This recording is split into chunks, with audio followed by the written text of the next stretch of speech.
నమస్కారం మిత్రులారా, నా పేరు కేశవ్. మీరు చూస్తున్నారు మీ ఫేవరెట్ అవేర్నెస్ ఛానల్. ఒక నిమిషం స్పాక్. ఈరోజు మనం మాట్లాడబోతున్న విషయం ఒక వైరీ వీడియో గురించి కాదు. అది ఎందుకు ప్రమాదకరం, మన పిల్లలకు ఇది ఎలా హానికరం అనే విషయాల గురించి. ఈ మధ్య సోషల్ మీడియాలో కొన్ని వ్యక్తిగత వీడియోలు అనుమతి లేకుండా లీక్ అవుతున్న సంఘటనలు చాలా ఎక్కువగా జరుగుతున్నాయి. దీనివల్ల ఆ వ్యక్తులకు మాత్రమే కాదు, వాటిని చూసే యువతకు కూడా మనసులో తీవ్రమైన ప్రతికూల ప్రభావం పడుతుంది. ముఖ్యంగా స్కూల్ పిల్లలు, కాలేజ్ స్టూడెంట్స్, సోషల్ మీడియాలో ఎక్కువ టైం గడిపే యువత, వీళ్లపై ఇది చాలా ప్రమాదకరమైన ప్రభావం చూపిస్తుంది. చిన్న వయసులో ఇలాంటి వీడియోలను చూడడం వల్ల ఒకటి, వాళ్ళ మెదడుపై తప్పు ఆలోచనలు పడతాయి. 2, సంబంధాలపై తప్పు అభిప్రాయాలు ఏర్పడతాయి. 3, లైఫ్ పట్ల గందరగోళం పెరుగుతుంది. 4, డిప్రెషన్, ఎంగ్జైటీన్ సమస్యలు మొదలవుతాయి.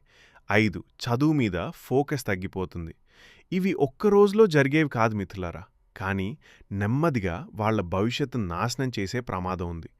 ఇప్పుడు చాలామంది స్నేహం పేరుతో, ప్రేమ పేరుతో వీడియో కాల్స్, ఫోటోలు, స్క్రీన్ రికార్డింగ్లు తీసుకుంటున్నారు. కానీ ఒక్కసారి అది మీ చేతిలో నుండి బయటికి వెళ్ళిపోయిందంటే మీ కంట్రోల్లో ఉండదు. ఒక చిన్న పొరపాటు ఒకరి పూర్తి జీవితాన్నే మార్చేస్తుంది. కాబట్టి మీ ప్రైవేట్ ఫోటోలు, వీడియోలు ఎవరికీ పంపకండి. ఫోన్లో ఉన్న కెమెరాలపై బ్లైండ్ ట్రస్ట్ పెట్టవద్దు. ఇది ఎవరికీ పంపను అనే మాటలు నమ్మొద్దు. ఈ మాటలు నమ్మి ఎంతోమంది తమ జీవితం పాడు చేసుకున్నారు. మిత్రులారా, మీ పిల్లల మొబైల్లో ఏ యాప్స్ యూజ్ చేస్తున్నారు, ఎవరితో మాట్లాడుతున్నారు, ఎంత టైం సోషల్ మీడియాలో ఉంటున్నారు అన్నది కనీసం మీరు తెలుసుకోవాలి. ఇది వాళ్ళ ప్రైవసీని లంఘించడమేం కాదు, అది వాళ్ళ భవిష్యత్తును కాపాడడం. మీ పిల్లలకు సరైన రీతిలో అవేర్నెస్ ఇవ్వాలి. వాళ్లతో ఫ్రెండ్స్లా మాట్లాడాలి, భయపడేలా కాదు, అర్థమయ్యేలా. చాలామందికి తెలియని విషయం ఏంటంటే, ఎవరి ప్రైవేట్ వీడియోను షేర్ చేయడం లేదా ఉంచుకోవడం కూడా చట్టరీత్యా నేరం. దీనికి సైబర్ క్రైమ్ చట్టాల ప్రకారం జైలు శిక్ష కూడా ఉంటుంది. కాబట్టి మేం షేర్ చేయలేదు, కేవలం చూశాం అనే ఎక్స్క్యూజ్ పనిచేయదు. మిత్రులారా, ఈ వీడియో ట్రెండ్స్ని చూసి మన జీవితాన్ని పాడు చేసుకోవాలా, లేదా దీన్ని ఒక పాఠంగా తీసుకోవాలా? నేను కోరుకుంటున్నది ఒక్కటే, మీ పిల్లలకు ఈ వీడియో చూపించకండి, కానీ ఈ అవేర్నెస్ మాత్రం తప్పక పంచండి. వాళ్ళు తప్పుబాట పట్టకుండా కాపాడండి.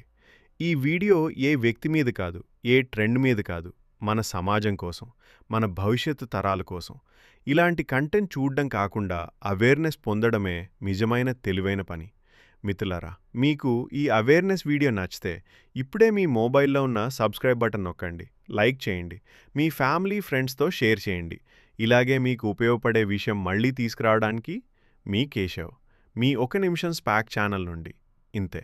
ధన్యవాదాలు.